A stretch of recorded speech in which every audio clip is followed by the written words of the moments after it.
Om Swastiastu. Yang terhormat Bapak Igede Swasnango, selaku dosen pengampu mata kuliah dasar-dasar komunikasi, serta teman-teman sekalian yang saya cintai. Marilah kita bersama-sama memanjatkan puji dan syukur kita kehadirat Ida Sanyang Widiwasa, karena berkah dan karunia-Nya kita semua dapat berkumpul dalam keadaan sehat pada hari yang cerah ini. Sebelum saya mulai berpidato, saya ingin menyampaikan batasan masalah yang akan saya sampaikan di dalam pidato hari ini, yakni tentang apa saja peranan administrasi rumah sakit. Teman-teman yang saya banggakan, pertama-tama, mari kita bahas apa pengertian dari administrasi rumah sakit. Administrasi secara sempit didefinisikan sebagai penyusunan dan pencatatan data dan informasi secara sistematis, baik internal maupun eksternal, dengan maksud menyediakan keterangan serta memudahkan untuk memperoleh kembali baik sebagian maupun menyeluruh. Pengertian administrasi secara sempit ini lebih dikenal dengan istilah tata usaha. Rumah sakit itu adalah fasilitas sebuah institusi dan sebuah organisasi. Untuk mengatur sebuah rumah sakit dengan baik, maka seseorang harus mendefinisikan dengan tepat, mengetahui fungsi dan tujuan, mengetahui ruang lingkup serta administrasi yang dijalankan, dan hambatan yang dilalui oleh sebuah rumah sakit. Jadi, arti administrasi rumah sakit adalah suatu proses kegiatan perencanaan, pengorganisasian, pengarahan, pengawasan, pengkoordinasian, dan penilaian terhadap sumber, tata cara, dan kesanggupan yang tersedia untuk memenuhi tuntutan terhadap kesehatan, perawatan, serta lingkungan yang sehat dengan jalan menyelenggarakan berbagai upaya kesehatan yang ditujukan kepada perseorangan, keluarga, kelompok, atau masyarakat. Dari pengertian mengenai administrasi rumah sakit, setidaknya ada 5 unsur dalam penentuan berhasil tidaknya suatu pelaksanaan administrasi rumah sakit, yaitu yang pertama, masukan atau input. Yang dimaksudkan adalah segala sesuatu yang dibutuhkan untuk melaksanakan pekerjaan administrasi. Masukan atau perangkat banyak macamnya. Beberapa di antaranya yang terpenting yaitu Komisi Pendidikan Administrasi Kesehatan Amerika Serikat membagi atas 3 macam, yaitu sumber, tata cara, dan kesanggupan. Dan Cons dan Donnells membedakan masukan atas 4 jenis, yaitu manusia atau man, modal atau kapital, manajerial, dan teknologi. Yang kedua ada proses.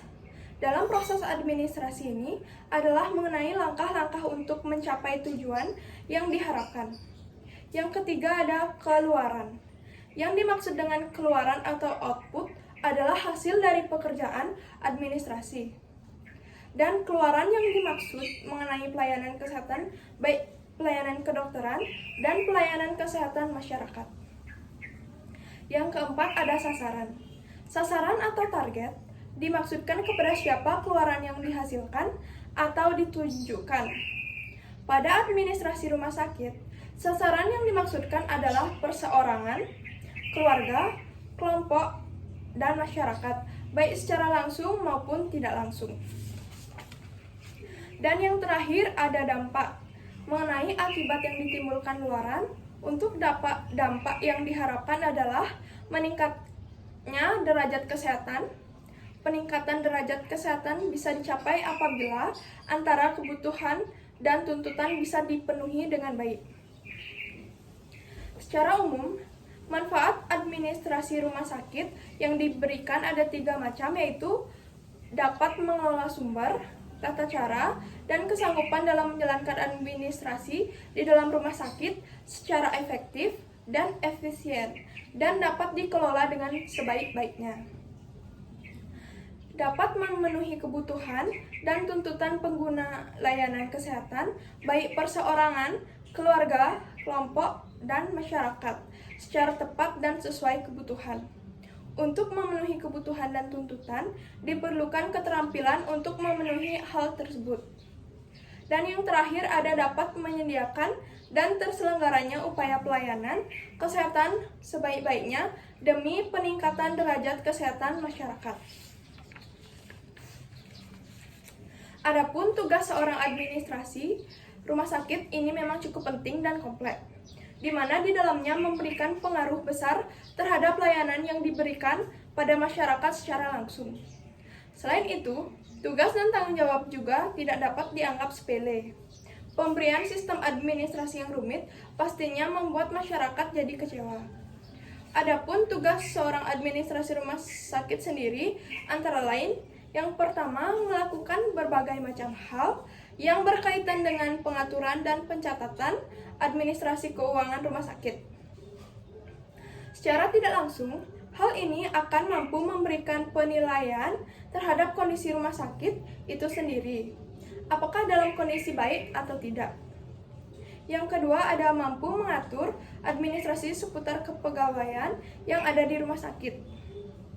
Dalam hal ini, mencatat berbagai macam bentuk administrasi yang berkaitan dengan kegiatan para pegawai itu sendiri, mulai dari sistem belanja para pegawai, peningkatan sumber daya manusia, dan yang lainnya.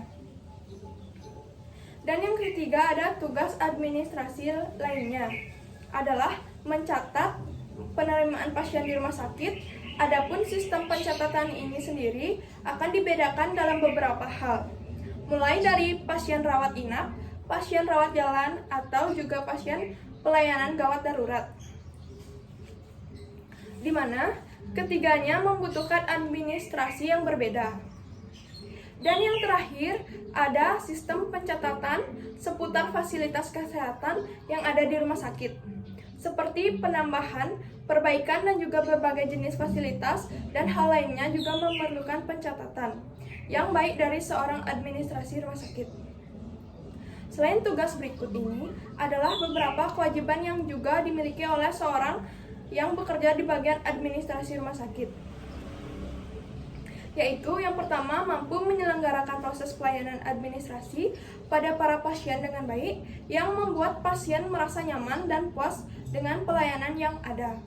Yang kedua, ada mampu melakukan pencatatan keuangan untuk pasien, pegawai rumah sakit secara lebih transparan dan terstruktur, agar memudahkan proses penilaian secara terkoordinasi.